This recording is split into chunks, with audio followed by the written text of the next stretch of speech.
gamit ang isang kutsara na ibinigay sa kanya ng gwardiya. Tinanggal ng bilanggo ang baseboard sa tabi ng dingding at hinugot ang isang maliit na salamin na matagal na niyang itinago roon. Pagkatapos, ginamit ang hawakan nito upang basagin ang salamin. Mula sa mga pira-pirasong nabasag, pumili siya ng isang mahabang parihabang tipak at tinitigan ito na parang nakahukay siya ng nakabaong kayamanan dahil ito ang magiging susi sa susunod na mangyayari. Sa tamang oras, nagsalita ang kanyang kakusa sa selda at napabalik si Mike sa realidad. Mabilis niyang pinulot ang natitirang mga tipak na nakakalat sa sahig. Ilulubog na sana niya ang mga ito sa inidoro para tuluyang buburahin ang ebidensya nang biglang dumating ang isang gwardiya para sa regular na inspeksyon. Sa takot, isinuksok ni Mike ang tipak ng salamin sa kanyang bibig sa inidoro. Kapag nakita iyon ng gwardiya, tapos na ang lahat. Sa kabutihang palad, pormalidad lamang ang inspeksyon. Habang hinahalughog ng gwardiya ang kanyang kakusa, palihim na hinila ni Mike ang kadena ng flush at tinangay ng tubig ang ebidensya. Nang tanungin siya, mahinahong ipinaliwanag ni Mike na kagagamit lang niya ng banyo at hindi pa siya nakakapaglinis. Mukhang makatwiran ang paliwanag, kaya hindi naghinala ang gwardiya. Pagkatapos, mas insinang hinalughog ng gwardiya ang selda. Inalis ang laman ng mga kabinet, ikinalat ang mga gamit at sinilip maging ang ilalim ng frame ng kama. Lalo silang maingat sa mga kama dahil may mga bilanggo noon na nagtanggal ng metal na bahagi upang maghukay ng lagusan. Nang wala siyang makitang kahina-hinala, tuluyan siyang umalis. Nang makasiguro silang ligtas na, inilabas ni Mike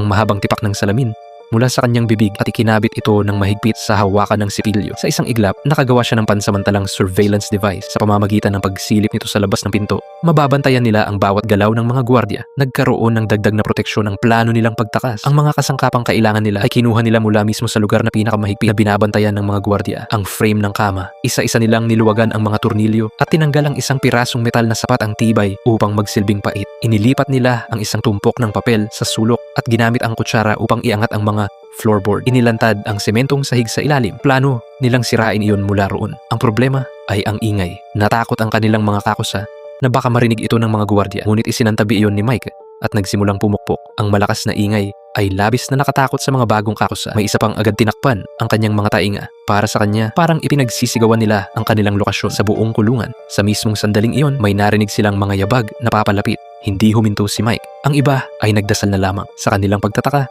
dumaan lang ang gwardiya na parang walang narinig. Hindi ito tsamba. Pinlano nila ito. Sinuhulan nila ang mga bilanggo sa katabing selda gamit ang isang malaking supot ng candy at pinakiusapan silang sirain ang kanilang inidoro at i-report ito. Ang ingay ng pagkukumpuni ang tumakip sa tunog ng pagpukpok ni Mike. Gumana ang plano, ngunit napakakapal ng semento at hindi ito madaling mabasag.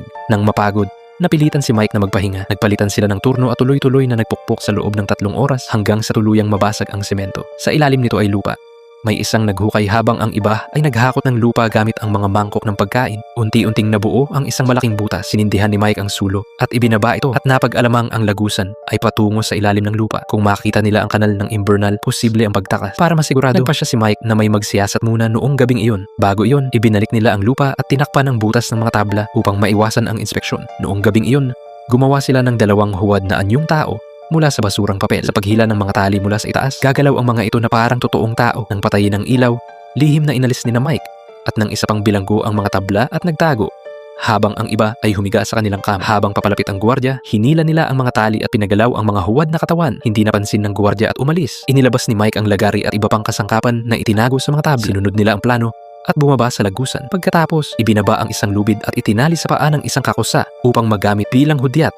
Kapag oras nang bumalik, hindi nagtagal, narating nila ang isang rehas na bakal. Nagsimulang maglagari si Mike, humihinto kada 20 hiwa upang makinig. Kapag nahuli sila, hindi lang plano ang mawawala, posibleng buhay rin nila. Matibay ang bakal, kaya nagpalitan sila. Makalipas ang kalahating oras, tuluyan itong naputol. Pumasok sila sa basement. Sinubukan nilang humanap ng labasan, ngunit lahat ay nakasara ng bakal na pinto. Wala silang daan palabas. Wala nang magawa.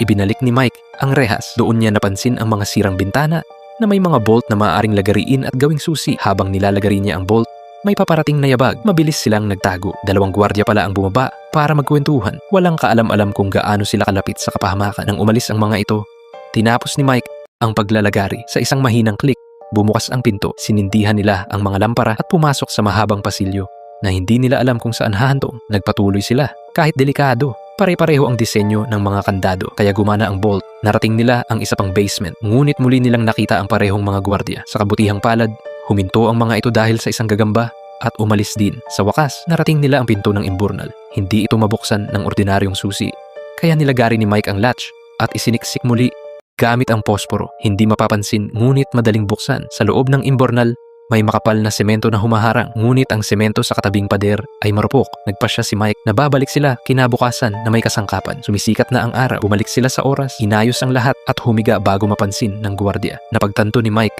ang isang malaking problema. Wala silang paraan para masukat ang oras. Ilang minutong pagkaantala lang ay sapat na para mabigo ang lahat. Upang masolusyonan ito, nagpanggap ang isang bilanggo na pupunta sa doktor at nagnakaw ng 2 bote. Palihim niyang isinilid ang buhangin.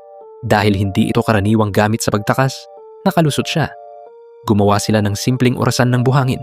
Bawat ikot ay eksaktong 30 minuto. Bumalik sila sa imburnal, nagtayo ng plataporma at nagpatuloy. Mabilis nilang nabutas ang marupok na semento at lumantad ang mga ladrilyo. Sa pahinga, inayos ni Mike ang bolt bilang susi. 2:00 ng madaling araw, nagpalit sila ng turno at muli nilang nalinlang ang gwardiya gamit ang mga huwad na katawan. Kinabukasan, nagkaaberya. Nasira ang gripo at maingay ang tagas. Iniulat ito ni Charlie at dumating ang tubero. Nang bumalik ang mga bilanggo, may mga nawawalang gamit. Nahuli ang mga salarin at naparusahan. Gabi-gabi, nagpatuloy ang paghuhukay. Sinabi ni John kay Mike na hindi siya tatakas. Ayaw niyang madamay ang kanyang pamilya. Ngunit tutulong pa rin siya. Makalipas ang 3 araw, gumuho ang lagusan at natabunan si John. Desperadong naghukay si Mike hanggang lumitaw ang kamay ni John. Nakaligtas siya. Sa isang iglap, ilang sandali pa, nagsagawa ng malawakang paghahanap ang mga gwardya dahil may nawawalang lagari. Halos mabunyag ang lahat, ngunit nailigtas sila ng isang abala. Alam nilang paubos na ang oras, lalo nilang binilisan ang trabaho. Sa wakas, nabutas ang pader. Isa-isa silang gumapang palabas, dumaan sa imburnal at umakyat sa hagdan. Nasa labas na sila ng kulungan. Halos tumakas na sila, ngunit naalala ang iba. Bumalik sila. Pinlano ang huling pagtakas. Nagpasya si John na manatili. Iginagalang nila ito. Pagkatapos, ipinatawag si Paul. Binawi ng kanyang asawa ang kaso. Posibleng mapababa ang sentensya. Ngunit ng gabing iyon, naghihintay na ang mga gwardya. Ipinagkanulo sila ni Paul. Upang makalaya, ipinagpalit niya ang iba. Sa huli, nabigo ang pagtakas. Hindi dahil sa mga pader, kundi dahil sa maling tiwala. May mga pusong mas matigas pa kaysa bato.